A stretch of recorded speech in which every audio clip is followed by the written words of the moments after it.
નમસ્કાર ભાવનગર। આજે બીએલઓ અને એસઆઈઆર વિશે થોડીક વાત કરવાની છે।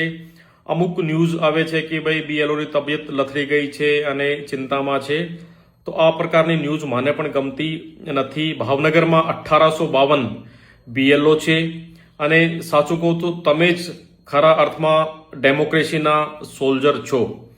આ ફોટા જે છે, આ વિડીયો છે, તમારી કામગીરી વિશે છે, જિલ્લાની જે પરફોર્મન્સ છે આ પણ તમારી કામગીરી વિશે એટલે કે કઈ છે।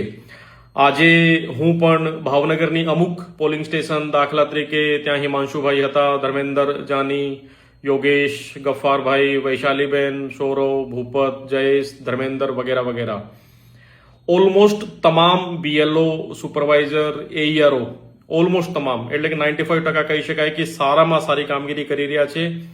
અને આપણે કામગીરી ટાઈમ લિમિટમાં જ કરવાની છે, પરંતુ ટેન્શન ફ્રી થઈને।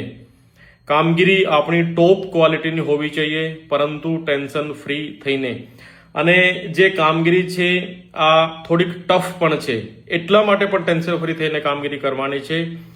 અમે બધા જિલ્લા વહીવટીતંત્ર તમારી સાથે છીએ અને મતદારો જેટલા પણ છે એને પણ મારી ખાસ અપીલ છે કે ભાઈ તમામ બીએલઓનો સહયોગ કરો, સહયોગ એને પૂરો પાડવો, જે ડોક્યુમેન્ટ જોઈએ એને પૂરો પાડવો, કારણ કે આ લોકો તમારા માટે, તમારા વોટ માટે અને આપણા લોકતંત્ર માટે કામ કરી રહ્યા છે। Thank you.